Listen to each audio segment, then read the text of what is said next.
Over the weekend, Pokemon in Japan revealed a brand new set called Crimson Haze, and these cards are most likely going to end up in our May set, Twilight Masquerade, and we got a first look at some of these spicy new cards coming to the game later this year. I'm Jed from inthirdperson.com. Make sure to like the video, subscribe to the channel, and let's take a look at these first Crimson Haze cards, which will probably end up in our Twilight Masquerade set. Off the top, we have to start with the Pokemon on the pack art, Blood Moon Ursaluna EX. It is thick. It is a basic Pokemon with 260 HP with a retreat cost of 3, and it is colorless, and it has the ability Elder's Technique, where this Pokemon's Blood Moon attack costs 1 colorless less to use for each prize card your opponent has already taken. Definitely some Radiant Charizard vibes here with the energy cost going down, but there are some big differences here. The one is that the ability specifies specifically Blood Moon attack, so you cannot use this to cheat your way into like copying a TM attack for free or anything like that. It has to be the attack on the card. And the attack is Blood Moon for 5 colorless energy, does 240 damage, and this Pokemon can't attack during your next turn. This is a very big attack, and if you're able to power this up, theoretically you could power this up at the beginning of the game with something like a Thorns EX, where you blow up, attach 5 energy, you lose 2 prizes, but then you can start swinging with your Ursaluna, or even something like Lugia V-Star, get Archeops on the board, power up this Ursaluna in the early game, and then in the late game, you just have an attacker for free, which is really nice. However, this feels like it's more of a one-of tech that can work in any deck. Radiant Charizard, you kind of have to put it in decks with fire energy, but Blood Moon Ursaluna can fill a similar void where it's doing massive damage, 240 damage, and you're doing this, you know, for 1 energy, 2 energy, maybe a double turbo or something like that, and at 260 HP, it is very tough to one-hit KO for most decks. There are some other interesting cards you can pair with this. If you put Hero's Cape on it, you give it 360 HP. If you play Penny, you can just scoop it off of the board and like just play another Ursaluna. Or yeah, you can Ursaluna loop with the Penny so that you're swinging over and over again for little to no energy. And Maximum Belt, you throw this on and you're doing plus 50 damage on EX Pokemon, and you're now doing 290 damage for 1 or 0 energy. And that is absolutely bonkers. I'm not sure if Blood Moon Ursaluna is going to exist as its own deck per se, but it is an intriguing option as sort of a one-of desperation attacker that is very tanky and can attack for little to no energy. Screamtail is already a Pokemon relevant in our current meta in the Gardevoir deck, but now we've got a Screamtail EX. It has the attack Sudden Shriek for 1 colorless energy, where you can use this attack only if you go second and only during your first turn, and during your opponent's next turn, they can't play any supporter cards from their hand.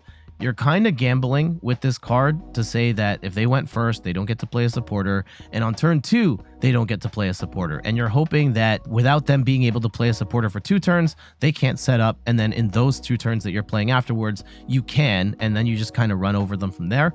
It's a little bit of a gamble, and I personally don't like this enough, especially when this is 190 HP and it drops 2 prizes. I don't know if this Sudden Shriek attack is enough. And then it's a regular attack for 1 psychic and 2 colorless, or its second attack, I should say, 120 damage, and discard an energy from your opponent's active Pokemon. Discarding energy is good. 120 damage I don't think is enough, and I don't know if energy discard is enough. So really, if you're playing it, it's for that Sudden Shriek. Maybe it's just cards you can discard in the Ancient Box deck, which we're going to talk about in the future. Plus, you also get the nice bonus of being able to slow down their setup, but I'm not sure this is good enough. Iron Thorns EX is very cool. It has the ability Initialize. While this Pokemon is in the active spot, Pokemon with a rule box in play, except any future Pokemon, don't have any abilities. This is kind of like Path to the Peak, but there's actually a better comp for this that we'll get to in a second. And its attack, Bolt Cycle, for 1 lightning and 2 colorless, does 140 damage and move 1 energy from this Pokemon to one of your bench Pokemon. I think this is actually closer to Empoleon, except Empoleon's abilities flipped, where Empoleon shuts off non-rule box Pokemon and Iron Thorns shuts off rule box Pokemon except for future decks, which is kind of annoying. So other future box decks can still run their game on you, but a lot of decks can't, which is kind of cool. And of course, the obvious example here is Path to the Peak, where it's a stadium card that shuts off rule box abilities on both sides.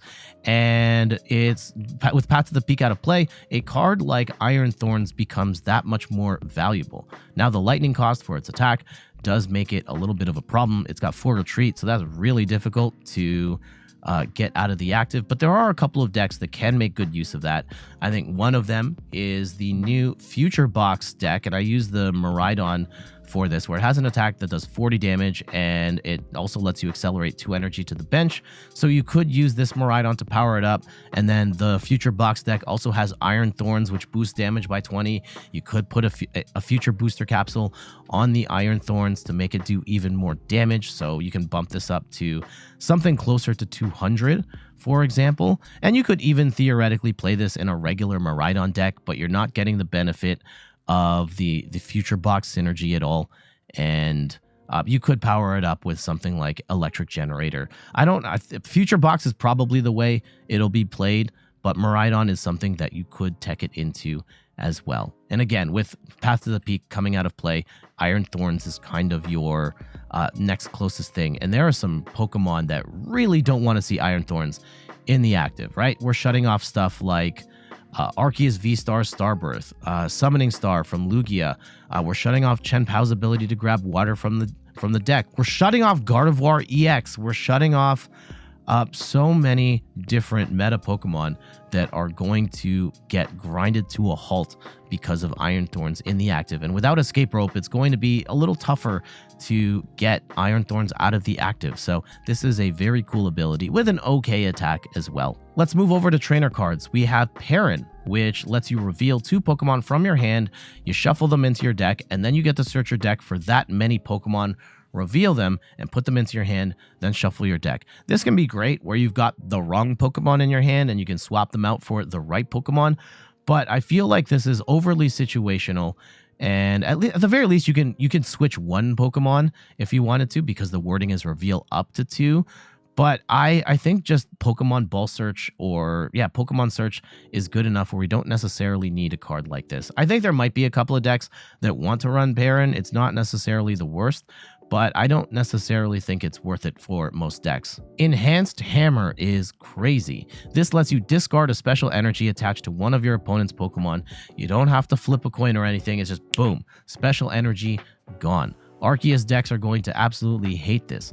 Roaring Moon decks are going to love this. You get to knock off that missed energy from your opponent, and then you can Frenzied Gouging through them, no problem. Lugia is probably going to hate this. Lugia is poised for a comeback post-rotation, at least based on what we're seeing with the results in Japan, and someone could tech themselves out with 4 Enhanced Hammer and just knock off all your energy, and that would be profoundly annoying. So special energy is going to potentially have some trouble ahead. Also, chat notes, Koisien, thank you so much for pointing this out. This is a reprint card from an older set as well. So Enhanced Hammer back in the format. Community Center is a new stadium where once during each player's turn, if that player has already played a supporter card from their hand, they may heal 10 damage from each of their Pokemon.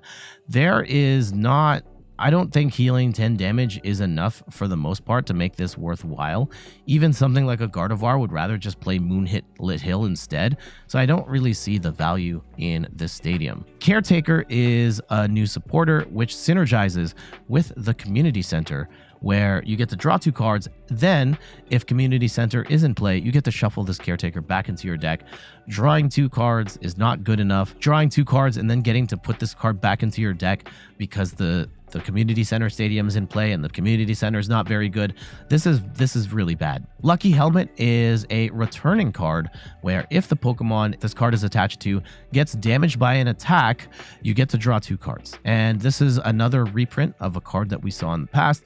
Getting to draw 2 cards is a nice touch, and there will be some decks that want the extra draw power, particularly tanky decks that can take a hit.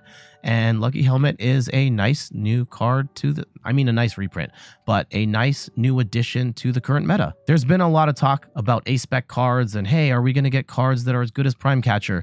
And we are getting Unfair Stamp, where you can only play this card if one of your Pokemon was knocked out during the opponent's last turn, but each player shuffles their hand into their deck, and then you draw 5 cards and your opponent draws 2 cards. If this looks kind of familiar, and yeah, it should, because it's kind of like Reset Stamp from back in the day, where your opponent shuffles their hand into their deck and draws a card for each of their remaining prize cards. This was an absolutely brutal card, to the point where it actually got banned in Expanded before it rotated out of Standard.